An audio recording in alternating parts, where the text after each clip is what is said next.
हाँ जी, good morning दोस्तों। तो आज हम आगे बढ़ के डिस्कस करने वाले हैं आपसे इसमें डिस्काउंट। देखिए, प्रॉफिट एंड लॉस के अंदर ही डिस्काउंट आता है। डिस्काउंट का कंसेप्ट क्या होता है, पहले इसका कुछ बेसिक पार्ट करते हैं हम। जैसे मान लीजिए कोई भी चीज़ खरीदने गए आप, तो उस पर रेट लिखी रहती है। जो रेट लिखी रहती है उसको कहते हैं हम अंकित मूल्य। क्या बोलते हैं उसको? Mark price. अब अंकित मूल्य पर ही इसलिए कोई दुकानदार ने कोई चीज़ आपको दे दी तो कोई डिस्काउंट नहीं दिया। अंकित मूल्य तो होता है एमआरपी लिखा रहता है ना, मैक्सिमम रिटेल प्राइस। तो उससे इसका मतलब होता है कि उससे ज़्यादा कीमत वो नहीं बेच सकता। मैक्सिमम रिटेल प्राइस, उससे ज़्यादा में वो चीज़ को बेच नहीं सकता। लेकिन अगर दुकानदार चाहे उस पर डिस्काउंट दे सकता है वो। तो अगर वो डिस्काउंट देगा तो किस पे देगा? वो अंकित मूल्य पर। अब डिस्काउंट देगा तो बेचेगा चीज़ को। जैसे मान लीजिए किसी चीज़ का अंकित मूल्य 100 रुपये है और उस पर आपको 20% छूट दे दी, तो बताओ कितने में बेचेगा उसे? 80 रुपये में बेचेगा।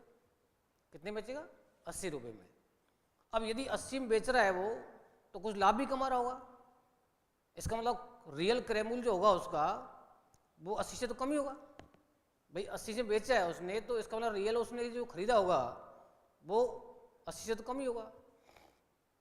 तो मतलब ये कहने का हमारा कि यहाँ पर दो तरह से विक्रय मूल्य आएंगे तुम्हारे पास। एक तो हम विक्रय मूल्य पढ़ चुके हैं कि जब किसी सवाल में क्रय मूल्य दे रखा है, तुम्हें परसेंटेज लाभानी दे रखी है, आपको विक्रय मूल्य निकाल सकते हैं हम। जैसे मान लो किसी चीज़ का क्रय मूल्य 500 रुपये है और 10% उसे लाभ हो रहा है, तो 500 का 10% मतलब 50 रुपये लाभ हो रहा है। तो कितने में बेचेगा वो? 550 में। 500 में खरीदा, 10% लाभ हुआ तो 550 बेचेगा। वो विक्रय मूल्य पढ़ चुके हैं हम।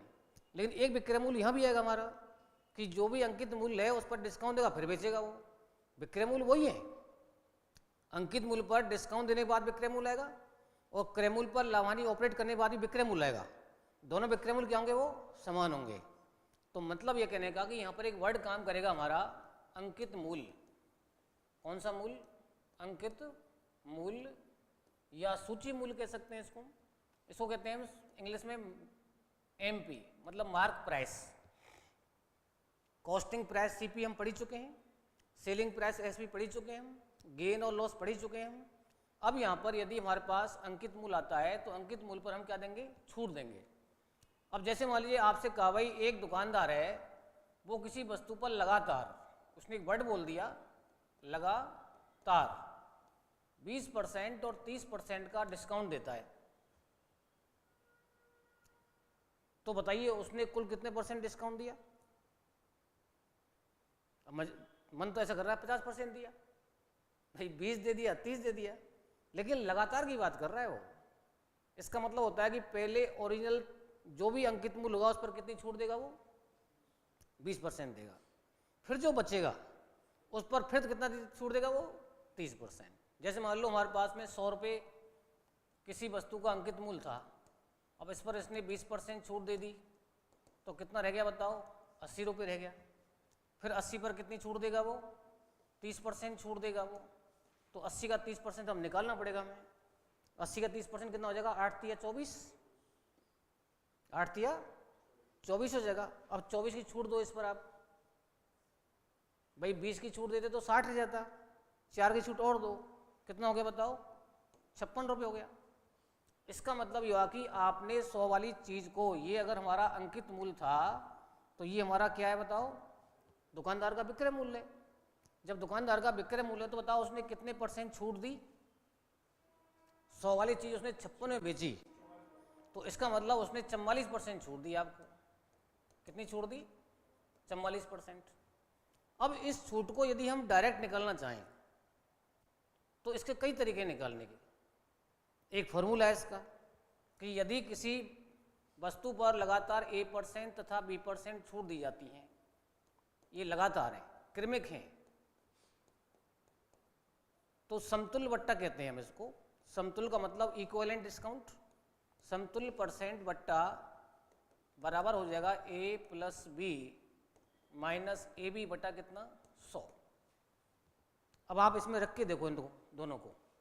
यहाँ पर आपने 20 रखा, यहाँ पर आपने 30 रखा, यहाँ 20 × 30 बटे 100 कर दिया, दोनों जीरो काट दिए आपने, 50 में से 6 घटाओ, 3 दूनी 6 तो आए, 50 में 6 घटाओ कितने बचे, 44% बचे। सीधा परसेंट में आंसर आएगा इसका। और यहाँ भी देखो कितना परसेंट आ रहा है तुम्हारा, 44 ही आ रहा है।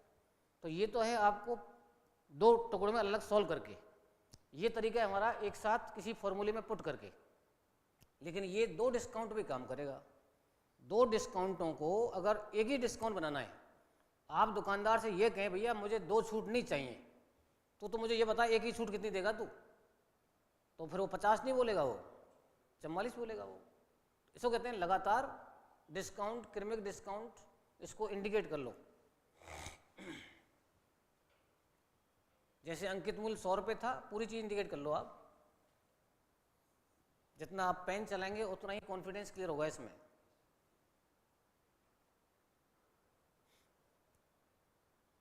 रब कॉपी में उतार सकते हैं, फिर हम बाद में कर सकते हैं।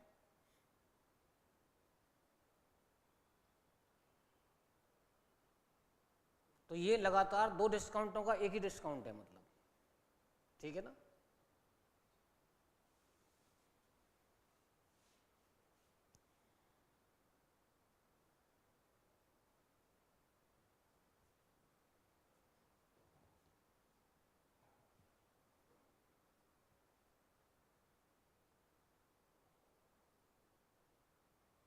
लगातार 8% तब 8% बढ़ते हैं ये।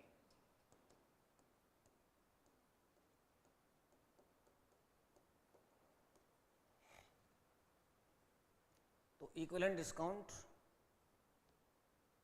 ये हो गया। अब सपोज हो रहा हो कि इसको सूत्र को भूल गए आप, भूल जाएंगे तो भी कर सकते हो भाई, पढ़ते हैं अब तो आनंद आता है। अब घर जाके अकेले पढ़ जाते हैं हम।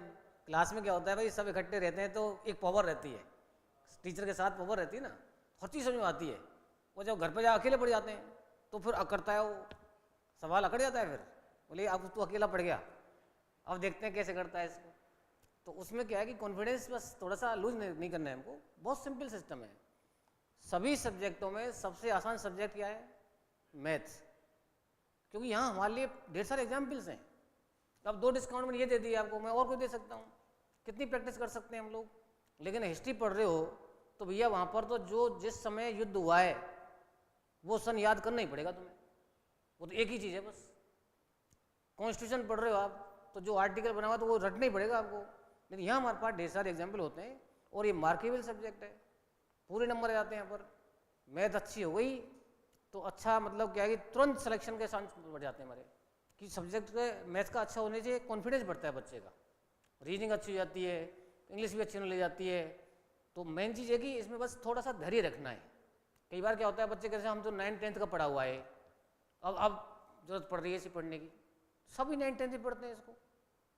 बहुत से बच्चे कहते हैं साहब हम तो 9th-10th पढ़े, हमें 10 साल हो गए पढ़े हुए इसको, किसी को 5 साल हो गए, किसी को 8 साल हो गई। लेकिन भैया ये जो मैथमेटिक्स है हमारी, इसको तो सभी 9th-10th में पढ़ते हैं। जो बच्चा मैथ साइंस लेता है वो भी नहीं पढ़ता है इसको, वो ऑप्शनल मैथ पढ़ता है अपनी। लेकिन ये अर्थमेटिक जो होती है वो सभी 9th-10th ही पढ़ते हैं। बस एक मैथ साइंस के बच्चे का, कॉमर्स के बच्चे का एक सिटिंग अरेंजमेंट लिखने का ज़्यादा रहता है उसमें आर्ट की तुलना में। लेकिन मैंने देखा है कि साइंस के बच्चों से भी अच्छी मैथ आर्ट के बच्चों को हो जाती है। वो मेहनत करता है, वो चिंता रहती है उसको। तो मेन चीज़ ये होती है कि ये बहुत सिंपल सवाल है। अब जैसे मान लो ये भूल गए आप, कोई बात नहीं, मैंने आपको 2 डिस्काउंट बोले, इसका मतलब अगर अंकित मूल्य हमारा 100 रुपये था तो पहले उसने कितना डिस्काउंट दिया, 20, तो बताओ कितना रह गया, 80 रह गया। अगर ये हमारा मार्क प्राइस है तो ये क्या है, सेलिंग प्राइस है दुकानदार का। फिर दूसरी बार कितना डिस्काउंट दिया, 30, तो इसका मतलब अगर वो पहले 100 रुपये की चीज़ थी तो अब बताओ कितने की बेचेंगे उसको हम, 70 की बेचेंगे हम। यहाँ पर आप 2 जीरो काट सकते हो ऐसे, ये आपका 100 रह गया और ये आपका 8-7-56 रह गया। इसका मतलब दुकानदार ने 100 वाली चीज़ कितने बेची है, 100 रुपये अंकित मूल्य वाली चीज़ कितने बेची है, 56 में। तो क्लियर दिख रहा है कितना डिस्काउंट आ गया, 44% डिस्काउंट आ गया। और भी आसान हो गया सवाल ये तो। अब 3 डिस्काउंट आते तो भी कर सकते हैं ऐसे हम, 4 आएंगे तो भी कर सकते हैं। लेकिन कई बार क्या होता है वो फॉर्मूला ही सवाल बन के आता है। वो 2 का फॉर्मूला है बस, 3 4 में नहीं काम करेगा वो। लेकिन 3 वाला भी फॉर्मूला हमारे लिए अगर लिखना है तो वो बता दूंगा मैं आपको। लेकिन मेन चीज़ है कि ये फॉर्मूला क्यों लिखा है मैंने आपको, बिना फॉर्मूले कर सकते हैं हम। कई बार ये फॉर्मूला ही क्वेश्चन बन के आता है। वो कहता है भाई एक दुकानदार ने लगातार X% तथा Y% छूट दी, तो बताओ समतुल बट्टा कितने परसेंट है। तो उसमें ऑप्शन मिलेगा हमें X + Y - XY/100, किसी में XY/100 ही मिलेगा, किसी में X - Y + XY/100 मिलेगा।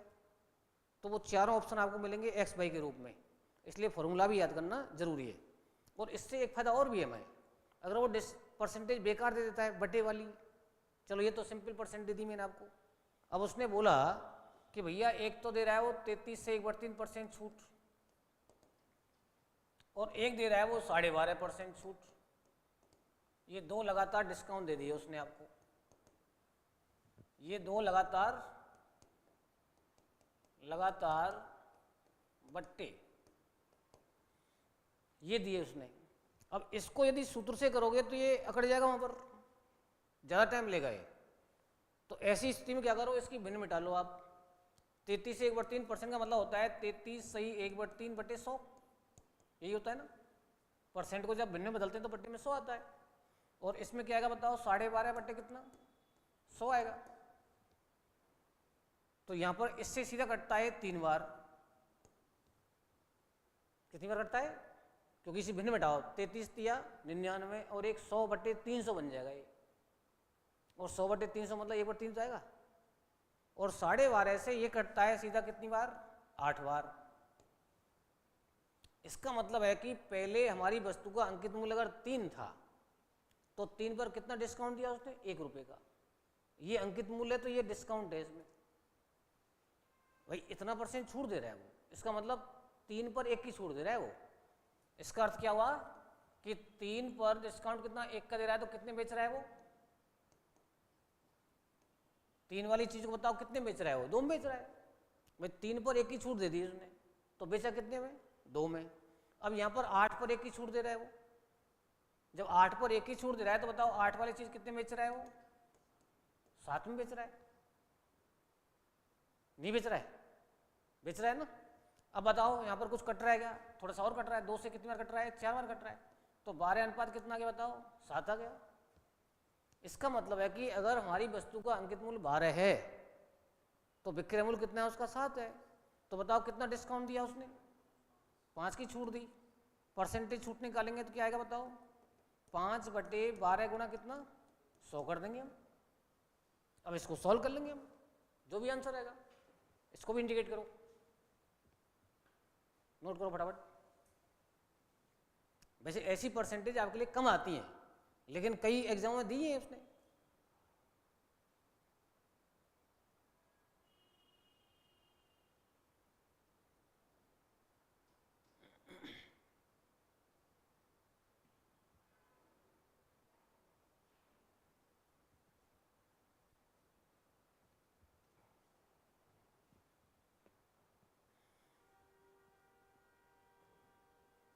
सही है।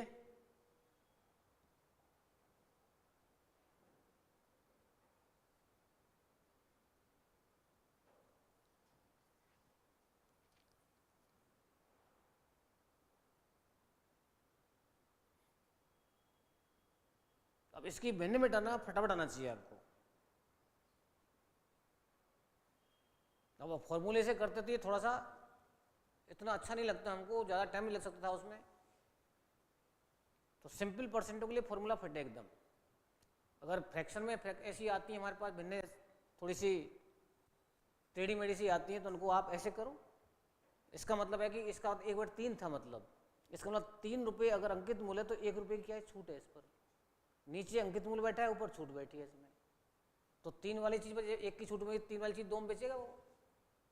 फिर 8 पर 1 की छूट है तो 8 वाली चीज़ 7 में बेचेगा वो। तो ये अंकित हो गया, विक्रय हो गया, छूट मिल गई।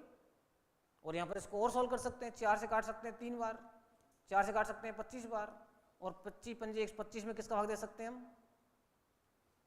भाई, 4 से 3 बार, 4 से 25 बार। तो 25 पंजे 125 में किसका भाग दे सकते हैं हम, 3 का। कितनी बार कटा बताओ, 3 चौक 12, 3 एकम 3, और 2 बटे कितना 3%।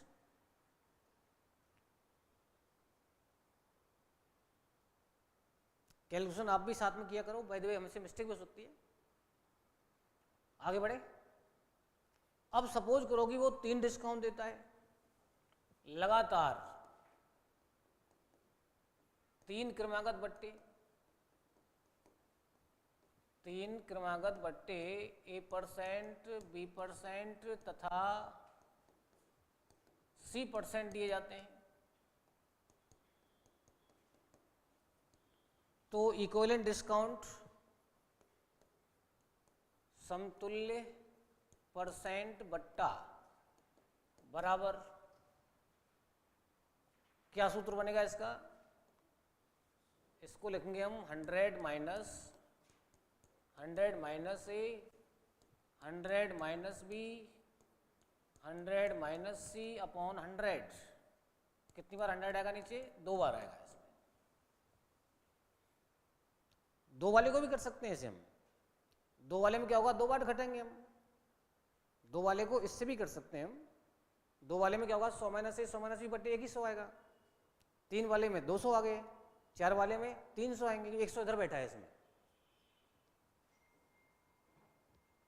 तो सूत्र से क्या होता है कि दिमाग कम लगाना पड़ता है, सीधा आंसर आ जाता है हमारा।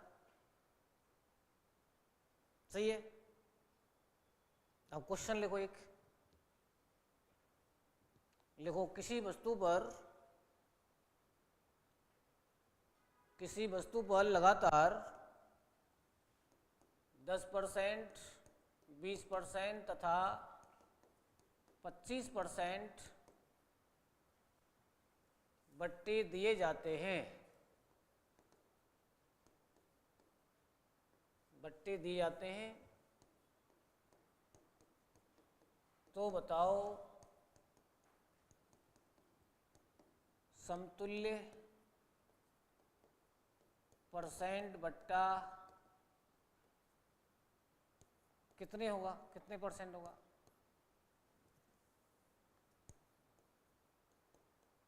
कितना होगा, ये कह रहा है सवाल। अब देखिए फॉर्मूलेस करें, पहले फॉर्मूलेस करेंगे। देखो समतुल्य परसेंट बट्टा कितना आएगा, समतुल्य परसेंट बट्टा बराबर 100 माइनस 100 में 10 घटाओ 90, 100 में 20 घटाओ 80, 100 में 25 घटाओ 75 बटे कितना 100 इंटू 100 आ जाएगा। 25 से काट दूं 3 बार, 25 से 4 बार, और 2 जीरो से देखो 2 जीरो खत्म, और 4 से कितनी बार कट रहा है, 2 बार कट रहा है। तो ये रह गया तुम्हारे पास में 100 माइनस 3 दूनी 6 नाम 54 रह गया, 9 दूनी 18 थी 54। अब बताओ कितना आ गया, 46% आ गया। जबकि डायरेक्ट जोड़ के देखो, आप डायरेक्ट जोड़ के देखेंगे तो 25 और 20 45 10 कितना रहा है, 55 आ रहा है। जबकि ओरिजिनल कितना डिस्काउंट दे रहा है वो,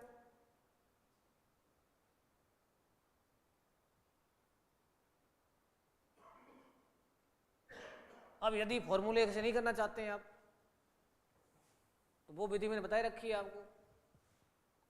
भाई 100 पर पहले छूट कितनी है 10, तो कितना रह गया बताओ 90 रह गया।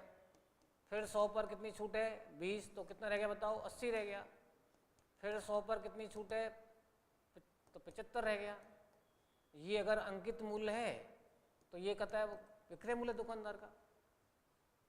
अब आप देखो 2 जीरो तो खत्म डायरेक्ट कर सकते हैं ना, 25 से 4 बार, 25 से 3 बार, 4 से वही 2 बार। अब देखो इधर 100 रह गया, इधर वही कितना रह गया बताओ 54 रह गया, तो कितना छूट रह गया 40%। अब इसमें तुलना करने से तो नहीं है, यहाँ 100 ही आ गया हमारे पास। 100 पर वो 54 की छूट दे रहा है, सॉरी 54 में बेच रहा है, तो छूट कितनी दे रहा है वो 40%। तो ये है लगातार डिस्काउंट का मतलब। तो इसको तो ठोक दोगे, अब इसमें तो कोई दिक्कत है नहीं। अब अब इसके बाद कुछ बेसिक बात और करते हैं, बहुत इंपॉर्टेंट बात है ये, इसको मिटा दूं। जैसे मान लो हम पढ़ चुके हैं कि भैया जब क्रैमूल पर 100 प्लस माइनस आर बटे 100 इंटू करते हैं हम, तो विक्रयमूल आता है। क्रैमूल इंटू 100 प्लस माइनस आर बटे 100 क्या आता है? विक्रयमूल आता है। और अंकित मूल की अगर एमपी कहते हैं हम, तो अंकित मूल पर क्या देते हैं हम? डिस्काउंट देते हैं। तो 100 माइनस डी बटे क्या करेंगे हम? 100 करेंगे। भाई जैसे मान लो अंकित मूल्य बराबर 500 रुपये है और मैं 10% छूट दे रहा हूँ, तो 500 का 90% लूंगा मैं, तो ये 90% ही दूंगा। 100 में से डिस्काउंट तो हमेशा कम ही होगा ना। हाँ, यहाँ प्लस माइनस क्यों लिखा है भाई? लाभ भी हो सकता है और हानि हो सकती है। यहाँ तो हमेशा डिस्काउंट का माइनस ही आएगा, तो ये भी विक्रय मूल्य होता है दुकानदार का और ये विक्रय मूल्य होता है दुकानदार का, और ये दोनों विक्रय मूल्य आपस में क्या होते हैं? बराबर ही होते हैं। विक्रय मूल्य तो बराबर ही है। क्रय मूल्य के हिसाब से क्या हो रहा है, अंकित मूल्य के हिसाब से क्या हो रहा है, तो ये दोनों पक्ष आपस में क्या हो गए? बराबर हो गए। अब इससे देखो क्या फॉर्मूला निकल के आ रहा है, 100 से 100 क्या हो गया? कैंसिल हो गया। जब बराबर चिन्ह बीच में रहता है तो नीचे नीचे काट सकते हैं हम, ऊपर ऊपर भी काट सकते हैं। अब मुझे बताओ सीपी बटे एमपी, सीपी यहाँ पर है, एमपी को बटे में ले आए हम, बराबर क्या बचा? 100 माइनस डी बटे 100 प्लस माइनस क्या? आर। ये फॉर्मूला हमारा इतना इंपॉर्टेंट है कि इसके ऊपर हमेशा सवाल आता है आपको। मतलब क्रय मूल्य का और अंकित मूल्य का अनुपात आ गया ये। भिन्न का मतलब अनुपात ही होता है ना। अब मैं यदि किसी सवाल में आपको डिस्काउंट दे दूं, डी का मतलब डिस्काउंट, यहाँ डी का मतलब क्या है? डिस्काउंट का मतलब छूट है या बट्टा है या कमीशन है, किसी प्रकार से कह सकते हैं उसको। और आर का मतलब क्या है? यहाँ पर आर का मतलब ये प्रॉफिट और लॉस है, लाभ हो सकता है और हानि भी हो सकती है। ये भी डिस्काउंट परसेंट में आएगा तुम्हारे लिए डी, और ये परसेंट में आएगा। ध्यान रखेगी बात। सीपी का मतलब कॉस्टिंग प्राइस क्रय मूल्य हो गया, एमपी का मतलब मार्क प्राइस अंकित मूल्य हो गया। नोट करो इसको आप। ये हमें कम से कम 10 सवाल तैयार करवा देगा। जैसे मान लो किसी सवाल में मैंने आपको डी दे दिया, आर दे दिया और एमपी दे दिया, तो क्या निकाल सकता हूं मैं? सीपी। मैंने आपको इन दोनों को दे दिया तो इन दोनों का अनुपात निकाल सकता हूं, इन दोनों की तुलना करवा सकता हूं। तो ऐसे 8-10 सवाल इस पर बन जाते हैं। बस इस पैकेट को याद रखो आप, बहुत इंपॉर्टेंट चीज हो गई है। समझ में आ रही बात? क्वेश्चन लिखो फिर।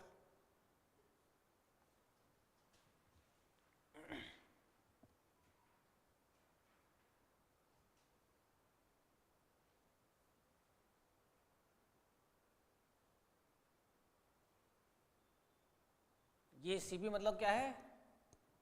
क्रय मूल्य है। और ये क्या है बताओ? अंकित मूल्य है।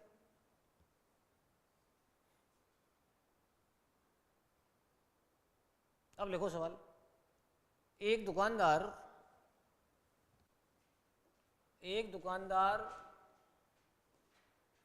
किसी वस्तु पर 10% छूट देने के बावजूद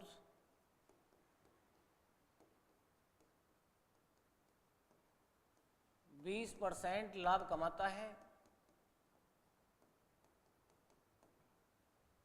20% लाभ कमाता है।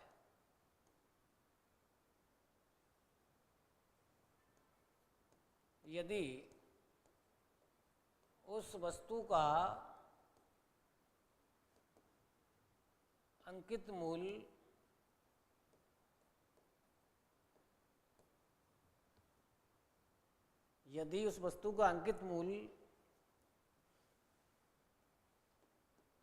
₹450 हो, या 500 कर देता हूँ, 500 रुपये हो,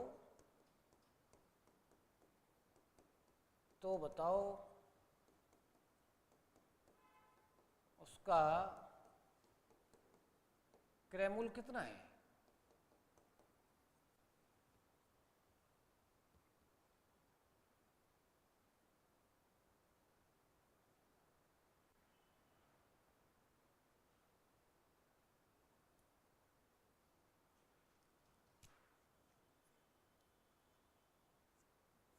अब देखो फॉर्मूले को भूल गए आप, नहीं याद आपको, तो बिना फॉर्मूले कर सकते हो भाई। इसने आपके लिए देखो अंकित मूल्य दे रखा है ना, दे रखा नहीं दे रखा है इस पर कितनी छूट देगा वो 10%।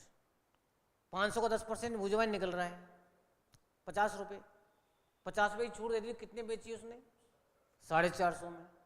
अब पुरानी बात हो गई अब कि विक्रय मूल्य 450 है और लाभ कितना है सवाल में 20% है।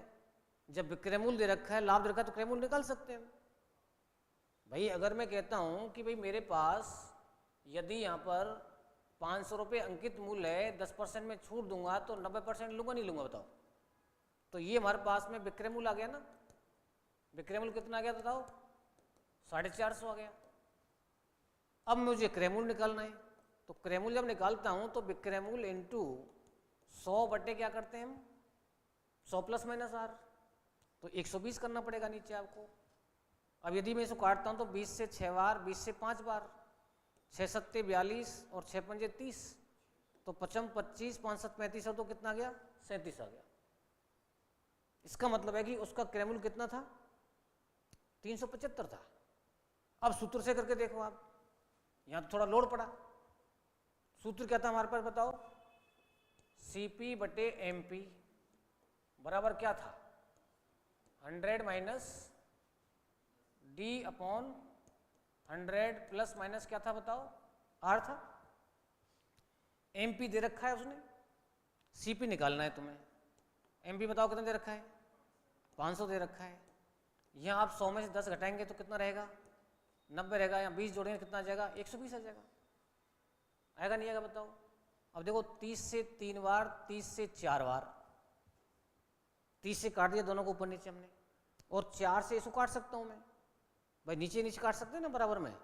4 से बताओ कितनी बार कटेगा ये 125 बार कटेगा। अब इसका इससे गुणा करना पड़ेगा, क्रॉस गुणा।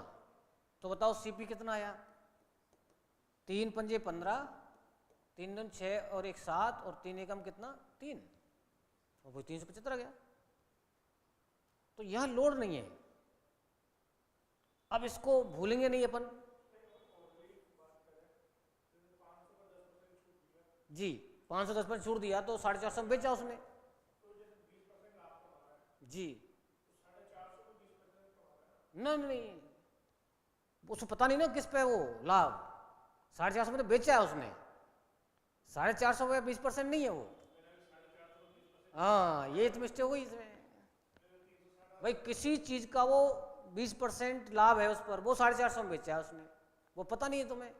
हाँ अगर वो उसको पता नहीं है तो सीपी को हम कह सकते हैं इसका 120% कर सकते हैं मैं, और वो किससे बराबर है बताओ, ऐसे कर सकते हैं आप 450 को 20% नहीं, सीपी का 20%, कॉस्टिंग प्राइस का 20% लाभ है। तो लाभ तो हानि तो कॉस्टिंग प्राइस में होती है ना, तो ऐसे लिख सकते हो इसको आप। तो इसको जब सॉल्व करेंगे तो वही आएगा आंसर हमारा, ठीक है ना। चलो अगला लिखो, ये तो हो गया ना, हाँ नोट कर लो।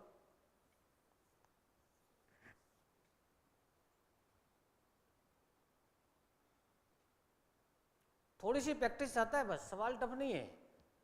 एक बार दिमाग घुस गया भाई क्रय मूल्य क्या, विक्रय मूल्य क्या, लाभ हानि कैसे होती है, तो सबसे आसान चैप्टर हो जाएगा तुम्हारा ये।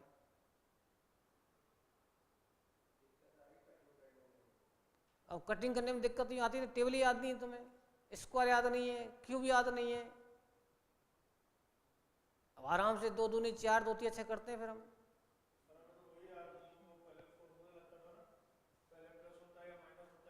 हाँ बोर्ड मास का नियम याद नहीं है, तो इसलिए वो देखो, अगर आप कितनी भी इंग्लिश पढ़ लो, आप कितने बड़े दिग्गज टीचर से इंग्लिश पढ़ लो, मैथ कुछ भी पढ़ लो आप, जैसे इंग्लिश की बात करते हैं, इंग्लिश पढ़ लिया आपने बहुत टॉप टीचर से जो नामी टीचर है, और आपको यही नहीं पता आपको ड्रिंक मीन्स क्या होता है। अब कितनी हेल्पिंग वर्ब पढ़ लो, कितनी भी पूरी पढ़ाई कर लो, क्या बन रहा है, तो वोकेबलरी याद करनी पड़ेगी आपको। उसके बाद ही जब वोकेबलरी अच्छी होती ना, तो बच्चा खुद ही कई बार मतलब क्या है कि सेंटेंस को पकड़ लेता है, कहाँ मिस्टेक हो रही है इसमें, प्रैक्टिस से। वही हमारा हाल है यहाँ पर, जब आपको 1 से 10 तक के पढ़े ही याद नहीं है, हमें ज़्यादा नहीं चाहिए, 1 से 10 तक के पहाड़ याद होने चाहिए, जोड़ बाकी गुणा भाग आना चाहिए, उससे काम चलता है हमारा। अब जल्दी करना है तो थोड़ा और बढ़ाना पड़ेगा हमें, 25 तक के 26 तक के क्यों याद करने पड़ेंगे, 20-25 तक के स्क्वायर ये पहाड़े याद करने पड़ेंगे आपको। फिर देखो अपने आप धीरे धीरे सिस्टम बन जाएगा। सोचना पड़ेगा, बस खेल सोचने का है, ढील खत्म करनी पड़ेगी। जब सोच लेंगे ना कि यार हमें ये काम करना है बस, तो पूरे दिन में कितना टाइम वेस्ट करते हैं हम। बहुत से बच्चे पैदल आते हैं यहाँ पर, अब पैदल आते तो टाइम वेस्ट हो रहा है ना, 1 घंटे का, आध घंटे का। रास्ते में सोचते आओ, 5 का पढ़ा, 3 का पढ़ा, 7 का पढ़ा, 13 का पढ़ा, रास्ते में याद कर सकते हो आप। बहाना नहीं चलता, केवल बहाना होता है पढ़ाई ना करने का, कि साहब मैं बिजी हो गया था, मैं वहाँ हो गया था, कुछ नहीं, बहाने सब। जब अंदर चिंता होती है ना, तो 2 घंटे सो करके भी सफलता प्राप्त कर जाते हैं हम। 10 घंटे सोने की जरूरत नहीं हमको, 2 घंटे में नींद पूरी हो जाती है, चिंता जब होती है। चलो अगला सवाल लिखो। लिखो एक दुकानदार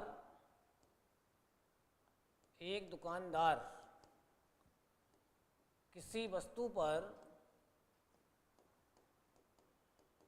20% छूट देने के बावजूद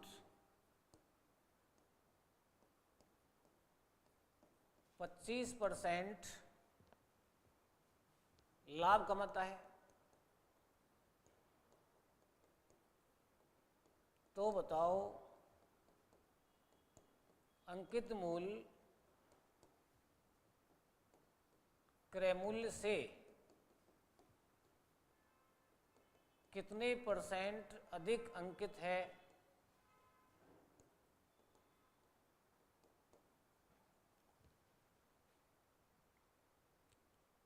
कोई शॉपकीपर है, वो 20% डिस्काउंट दे रहा है और 25% प्रॉफिट कमा रहा है उसमें।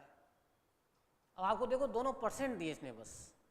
अब दिमाग में सूत्र आना चाहिए तुरंत कि भैया हमारा जो सूत्र होता है वो CP/MP बराबर क्या होता है बताओ, 100 माइनस डिस्काउंट बटे क्या होता है, 100 प्लस माइनस R होता है। अब ये दोनों चीज़ें रखी, तो मैं इसमें तो कुछ दिया ही नहीं इसने, तो हम अनुपात निकाल सकते हैं दोनों का। अब बताओ डिस्काउंट कितना है इसमें, 20%, कितना रह गया ऊपर, 80 रह गया। लाभ है हानि है बताओ, तो बढ़ेगा, 125 हो गया। अब क्वेश्चन ये कह रहा है कि ये काटना चाहो काट लो इसको, नहीं काटे तो भी चलेगा। क्वेश्चन ये कह रहा है कि ये इससे कितने % ज्यादा है, तो बताओ ये कितना ज्यादा है इससे, 45 ज्यादा है। भाई अंकित मूल्य क्रय मूल्य से % अधिक निकालना है तुम्हें, तो अधिक का मतलब होता है डिफरेंस करना पड़ेगा पहले आपको। दोनों का डिफरेंस बताओ कितना है, 45 है, तो 45 अधिक है ना, किससे अधिक है, 45 अधिक किससे है, क्रय मूल्य से है, मतलब 80 से है, तो 80 कहाँ पर आएगा, बटे में आएगा, और इनटू क्या करना पड़ेगा बताओ, 100 करना पड़ेगा। चेक करो, 20 चौक 80, 20 पंजे 100, और ये कितना हो गया, 55 25, 5 चौक 20 और 2 22, 225 का चौथा हिस्सा बताओ कितना होता है, 4 पंजे 20, 4 छकी 24, चेक करो ये आ रहा है क्या,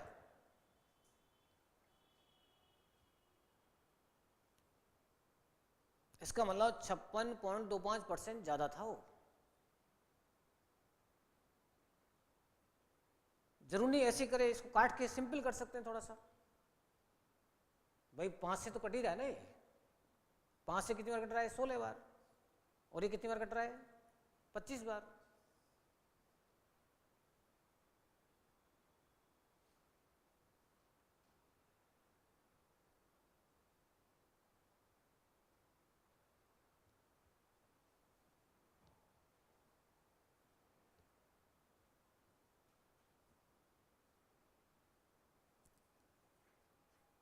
सही है।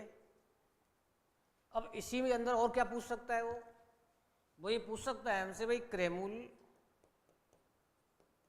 अंकित मूल्य से % कम पूछ सकता है वो। भाई क्रय तो हमेशा कम ही होगा ना अंकित से। अब उसने ये नहीं पूछा यहाँ तो क्या पूछा मैंने कि अंकित क्रय से कितने परसेंट ज़्यादा है। अब मैं क्या पूछ रहा हूँ, क्रय अंकित से कितने परसेंट कम है। कम ही है, तो कम कितना है बताओ। कम तो 45 ही है। कम तो 45 ही है, लेकिन तुलना किससे होगी अब, 125 से होगी। हो गया सवाल। 125 गुणा कितना, 100।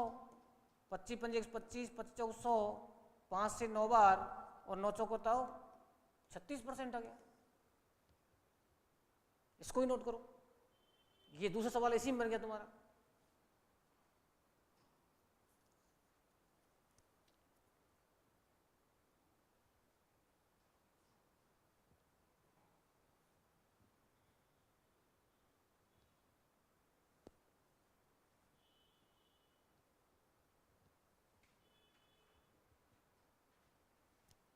सही है।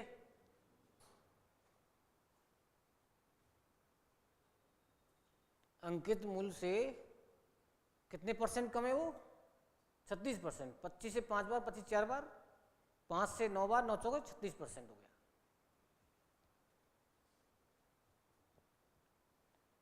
अब और क्या पूछ सकता है इसमें, वो पूछ सकता है हमसे, उतार लिया यहां तक, कोई डाउट यहां तक, मिटा दूं इसको। अब देखो यहां पर और क्या पूछ सकता है वो ये पूछ सकता है आपसे, भाई क्रय मूल्य अनुपात अंकित मूल्य क्या है।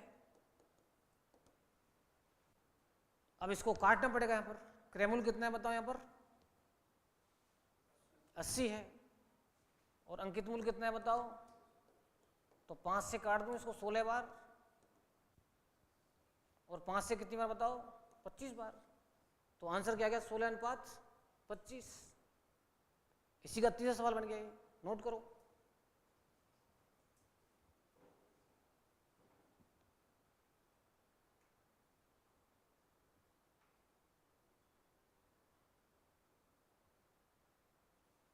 इस अंकित मूल्य को वो छपा मूल्य भी कह सकता है। इसको क्या कह सकता है वो, छपा हुआ मूल्य, सूची मूल्य भी कह सकता है।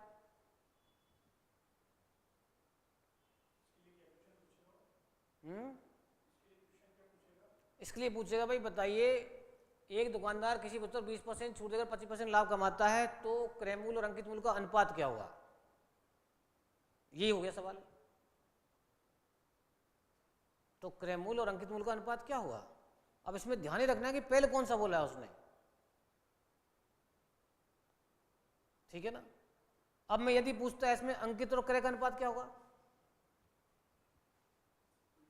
तो उल्टा हो जाएगा। तो क्रम का ध्यान रखना है इसमें, दोनों आंसर मिलेंगे आपको उसमें। पहले जो मिलेगा ना, जो भी गलत सोच सकते हो ना आप, उसके 100% चांस होते हैं उसमें आने के, ठीक है ना।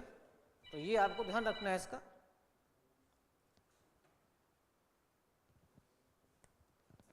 चलें आगे, चलो अगला लिखो। लिखो, एक दुकानदार किसी वस्तु का अंकित मूल्य क्रय मूल्य से 20% अधिक अंकित करता है।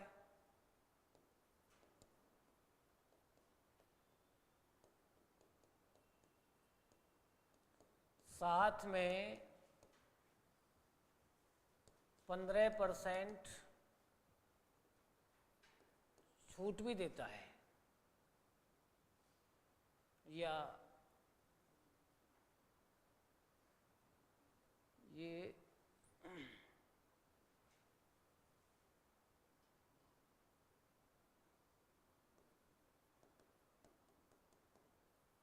तो बताओ उसे कितने % लाभ या हानि होती है।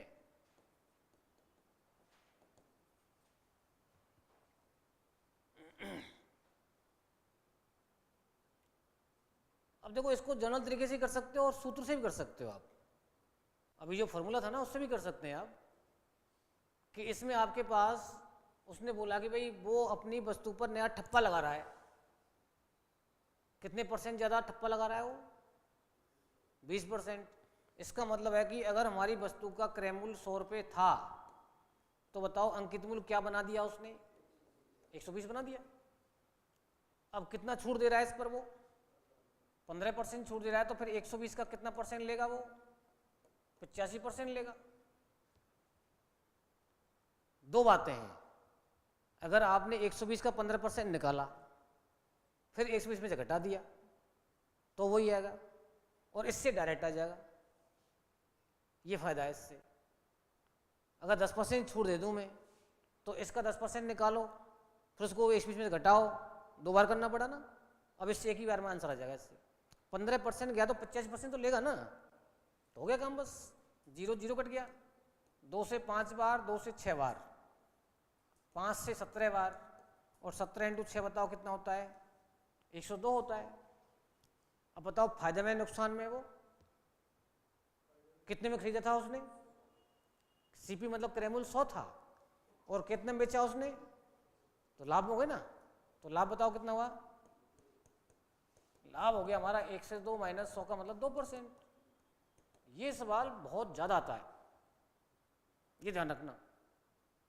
कितना सिंपल सवाल है।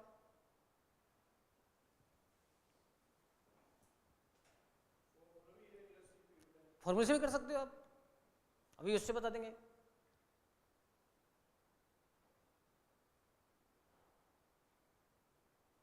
लेकिन धीरे धीरे करके फॉर्मूले भी आउट हो जाएंगे, टुकड़ों में तोड़ तोड़ के सवाल सॉल्व कर दोगे आप। तरीका होता है भाई कैसे हम इसको घुसे इसके अंदर, बस बात घुसने की है। जैसे ढोल की बजाना नहीं जानते हैं आप, वैसे ही हाथ पीटने लग जाओ, धीरे धीरे का अपने आप सुर आ जाएगा। हारमोनियम बजाना नहीं जानते हो आप, कोशिश करो बजाने के साथ साथ में, धीरे धीरे करके अपने आप आ जाएगा। तो मेन चीज होती है भैया प्रैक्टिस है बस, और कुछ नहीं है। अब प्रॉब्लम क्या है कि सोचते बहुत ज्यादा हैं हम, काम बहुत कम करते हैं हम। आज के यूथ की प्रॉब्लम क्या चल रही है कि इतना बिजी हो गया है वो कि कम से कम 25% टाइम तो मोबाइल में निकल जाता है फालतू में।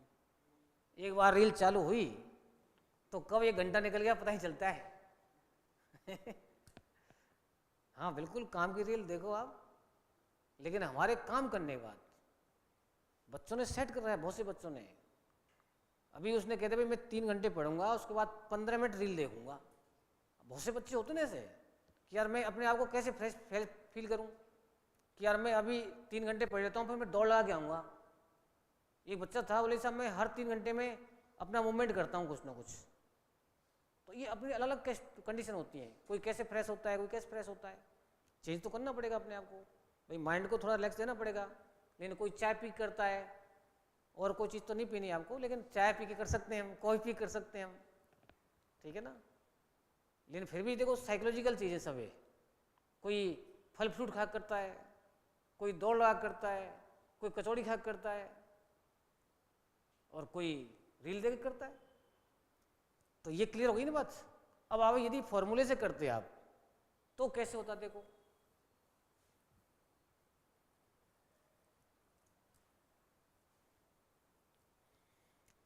हमारा फॉर्मूला क्या था बताओ? CP बटे MP बराबर 100 माइनस डिस्काउंट बटे 100 प्लस माइनस R, यही था, यही था ना। क्या बोला क्वेश्चन ने कि भाई अंकित क्रय से 20% ज्यादा, इसका मतलब ये अगर 100 है तो ये 20% ज्यादा कितना हो गया? 120 हुआ नहीं हुआ बताओ। और साथ में इसने बोला 20% ज्यादा और 15% छूट, तो यहाँ 100 माइनस 15 दे रखा है तुम्हें, और यहाँ 100 प्लस R हमसे पूछ रहा है। अब बच्चे कहते हैं साहब कि आपने दोनों चीज लिख रखे हैं प्लस माइनस R, आपने प्लस ही क्यों लिया यहाँ पर? आपको क्या पता लाभ हो रहा है इसमें? भाई सिंपल सी बात है, मैंने यहाँ पर प्लस लिया है जबकि माइनस भी ले सकता हूँ ना मैं। प्लस ही क्यों लिया मैंने यहाँ पर? आप हमेशा प्लस लेके चलो, R निकाल रहे हो तो। अगर प्लस लेके चले तुम यहाँ पर और आर की वैल्यू माइनस में आ गई तो नुकसान हो जाएगा, प्लस में आ गई तो फिर लाभ हो जाएगा। तो हमेशा क्या लेके चलो इसको, जब इसको पूछ रहा हो तब की बात कर रहा हूँ, दे रखा है फिर तो कोई दिक्कत ही नहीं है। अब मुझे बताओ 20 से ये 20 से काट दूँ दोनों को, 5 बार और कितनी बार, 6 बार, तो 5/6 बराबर 85/100 प्लस आर आ गया। 5 से ऊपर काट दो 17 बार। अब बताओ 6 से 17 गुणा होगा या कटेगा? 6 से 17 में गुणा करना पड़ेगा, कटेगा, गुणा होगा, बस गुणा कहते हैं इसको। ऊपर का ऊपर काट सकते हैं आप, नीचे नीचे काट सकते हैं अगर अलग अलग संख्या है तो 17 × 6 करो तो 100, ये इधर चला जाएगा, ये इधर आ जाएगा, तो 100 प्लस आर की वैल्यू कितनी हुई बताओ, 102 हो गई। अब 100 को उधर ले जाओ और 102 में से जब 100 घटाएंगे आप तो बताओ आर की वैल्यू कितनी आई, 2 आई, और प्लस में आई तो लाभ माना जाएगा इसको। अगर ये -2 आता है यहाँ पर आर का मान, तो क्या बोलते हैं हम, हानि। मैंने ये बोला ना कितने % लाभ या हानि होगी, हानि मतलब ये माइनस में आएगा आंसर यहाँ पर, और लाभ का मतलब प्लस में आएगा आंसर। लेकिन इसकी तुलना में वो आसान था, इसमें ज़्यादा टाइम लग रहा है।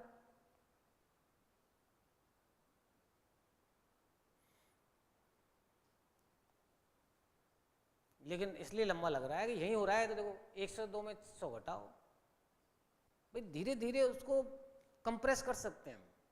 ये तो हम नोट्स बना रहे हैं, बेसिक पढ़ रहे हैं, एक एक स्टेप बताना पड़ता है हमें, लेकिन एग्जाम की प्रोसेस तो बिल्कुल 20% होती है हर सवाल की, 80% ज़्यादा काम करते हैं यहाँ पर हम। अब इस फॉर्मूले लिखने की जरूरत क्या थी भाई, ये तो पता ही था हमें। इसको क्यों लिखूंगा मैं प्लस माइनस, मैं सीधा इसको लिखूंगा यहाँ पर, मतलब सवाल केवल इतना था ये, बस ये सवाल था आपके पास। आपको पता ये कि 100 120 हो गया तो 5 6 हो गया, चाहे 100 120 ही लिख लो यहाँ पर, 5 6 बार काट लेंगे उसको। अब 6 से 17 गुणा होना है तो 102 इधर हो गया, इधर तो 100 प्लस आ रही है ना, 100 घटेगा उसमें से। तो अभी कोई नोट्स तो बनानी है हमें, तो तुरंत आंसर चाहिए, तो यहीं पर इसका आंसर क्या दिख रहा है आपको, 2%। अब यदि कोई सवाल ऐसे आता है कि भाई मैंने किसी वस्तु पर लगातार 30% और 40% छूट दी, समझ लो पहले इसको, और एक दूसरे ग्राहक को मैंने 50% और 20% छूट दी, क्लियर, और एक तीसरे ग्राहक को मैं 45% और 25% छूट दे रहा हूं। कितने ग्राहक हो गए बताओ, 3 ग्राहक हो गए। अब मैं ये पूछ रहा हूं आपसे भाई कौन से ग्राहक, कौन सा जो ग्राहक है इसमें वो फायदे में है। भाई 3 ग्राहकों को डिस्काउंट मिल रहा है, 3 वस्तुएं वही हैं, दुकानदार 3 अलग मान सकते हैं, कुछ ही मान सकते हैं आप। अब एक डिस्काउंट दिया उसने 30% 40% लगातार है, सक्सेसिव डिस्काउंट है। दूसरे पे कितना दिख रहा है 50 20, और तीसरे क्या दिख रहा है 45 और 25। अब ये कैसे पता लगाओगे आप भाई कौन सा ग्राहक फायदे में रहा। भाई जिसको डिस्काउंट सबसे ज़्यादा मिला होगा वही फायदे में रहेगा। भाई ग्राहक तो तभी फायदे में रहेगा ना, डिस्काउंट मुझे कम मिला तो मैं कम फायदे में हूँ, आपको ज़्यादा मिल गया तो ज़्यादा फायदे में। तो समतुल बट्टा जिसका सबसे ज़्यादा आएगा। भाई 2 डिस्काउंट तो एक बना सकते हैं हम, या नहीं बना सकते, बना सकते हैं। तो जो डिस्काउंट सबसे ज़्यादा आने वाला है यहाँ पर वो ग्राहक फायदे में रहेगा नहीं रहेगा। भाई एक ग्राहक को 20% छूट मिली, को 30%, तो 30 वाला छूट फायदे में ना। अब यदि मैं यहाँ से समतुल बट्टा निकालना चाहता हूँ तो आपके पास सूत्र है, सूत्र से ही कर सकते हैं। 30 + 40 - 30 गुणा 40/100 कर सकता हूँ। हमारे पास में 3 ग्राहक हैं, तीनों का समतुल्य मतलब क्रमागत बट्टा दिया हुआ है। अब मैं तीनों को चेक करना चाहता हूँ यहाँ पर कौन सा ग्राहक सबसे फायदे में है, सबसे ज़्यादा फायदे में। तो देखो मैं इसका समतुल्य बट्टा निकाल रहा हूँ, तो 70 में से 12 घट रहा है। भाई 2 0 खत्म, 70 में से 12 घटाओ, कितना बचा 58% बचा यहाँ पर। इधर आ जाओ, 50 प्लस 20 माइनस 50 इंटू 20/100, 70 में से 10 घटाओ, 60 आ गया। भाई 2 जो 0 खत्म, 5 में 10 ही तो आया। यहाँ जाओ, 45 प्लस 25 माइनस 45 इंटू 25 बटा कितना बताओ, 100। ये देखो 25 पंजे 25 और 25 चौक 100 और 12 कितना होते, 112 होते। भाई 25 पंजे 125 का 5 हासिल 12 और 25 चौक 100 में 12 जोड़े 112 हो गए। मैंने दोनों गुणा ही कर दिया इसका। क्यों कर दिया भाई, नीचे 100 बैठा है ना, 100 बैठा है तो मैं 2 पॉइंट लगा सकता हूँ इसमें। तो ये 11 पॉइंट कितना आ रहा है बताओ, 2.5 आ रहा है। जब 70 में से ये 70 ही बैठ रहा है, 11.25 घटेगा। भाई 11 घटा लो, चलो 70 में से 10 घटाओ, पहले 60 में से 1 घटाओ, 59 में से 0.25 घटाओ, 58.75। कोई टुकड़ों में घटा लो ना, दिक्कत आ रही तो मुझे नहीं घटाना है। ध्यान से देखो, अब दोबारा बोल रहा हूं मैं। किसी सवाल में आपके पास 3 क्या है, ग्राहक हैं। एक दुकानदार तीनों ग्राहकों को अलग अलग क्रमागत बट्टे दे रहा है, लेकिन खासियत यह है कि दोनों का टोटल देखो आप, 70 70 70, टोटल सब जगह सेम है।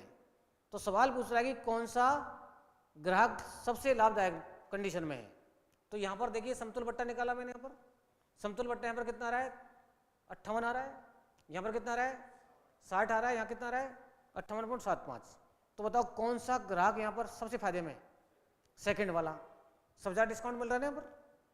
जब सेकंड वाला है तो इसका आंसर तो पकड़ में आ गया। लेकिन अब करना है डायरेक्ट करना है, तो आप इनका गुणा कर लो। इन दोनों गुणा करो 1200, इन दोनों गुणा करो 1000, इन दोनों गुणा करो, अभी कितना 1100 कितना 25। तो जब आपस में दोनों का गुणा करेंगे हम, और जिसका गुणनफल सबसे कम आए वही फायदे में। आंसर प्रूव कर दिया मैंने यहाँ पर, समतुल बट्टा निकाल के प्रूव कर दिया है। लेकिन ऐसा हम तभी बता सकते हैं जब क्रमागत बट्टों का योगफल सब जगह कैसा हो, समान हो। अब सारांश क्या निकला कि जब किसी प्रश्न में 2 या 2 से अधिक ग्राहकों को दिए जाने वाले क्रमागत बट्टों का योगफल समान हो, योगफल क्या हो, समान, तो जिस कंडीशन में उनका गुणनफल सबसे कम आएगा वो सौदा ग्राहक के लिए सबसे लाभदायक रहेगा। आंसर। और ऐसे नहीं निकालते तो समतुल बट्टा निकालो भैया, ऐसे नोट करो फटाफट, या नोट डाल लो आप। यदि किसी प्रश्न में 2 या 2 से अधिक ग्राहकों को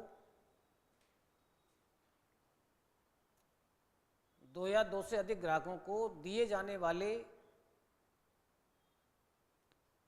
जाने वाले क्रमागत बट्टों का योगफल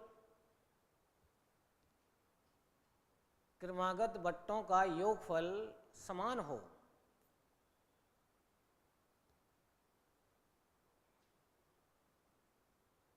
तो जिस स्थिति में उनका गुणनफल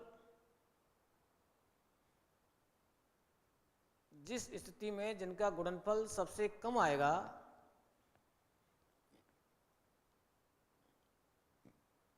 सबसे क्या आएगा, कम, वह सौदा ग्राहक के लिए लाभदायक होगा।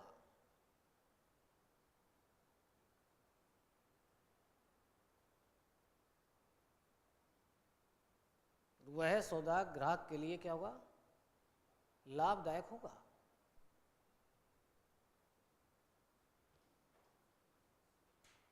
कोई डाउट?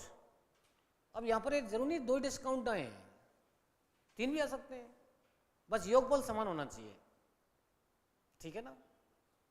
अब जैसे मान लो मेरे पास एक और होता है यहां पर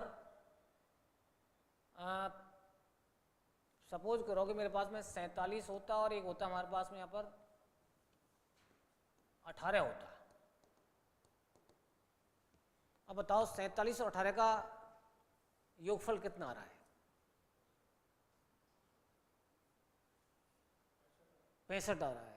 अगर ये 4 डिस्काउंट 4 ग्राहक होते तुम्हारे पास,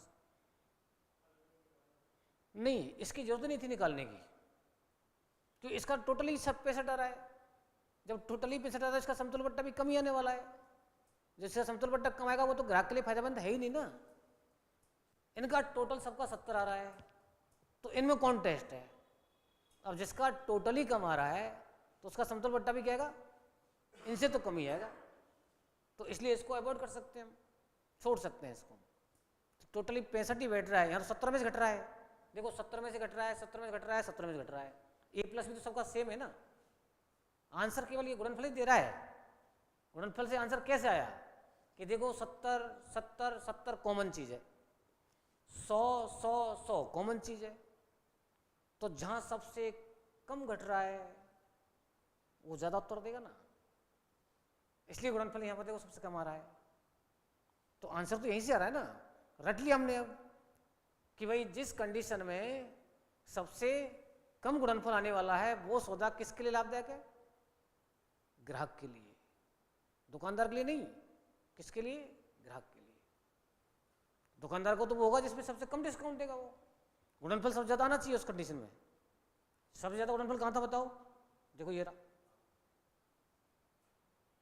यहां सबसे कम डिस्काउंट दे रहा है। ये किसके लिए फायदेमंद है बताओ? दुकानदार के लिए। हमने पूछा किसके लिए? ग्राहक के लिए। अब जैसे मान लो एक सवाल मैं आपको पूछता हूं, उतार तो लिया ना, या नहीं उतारा? उतार लिया ना।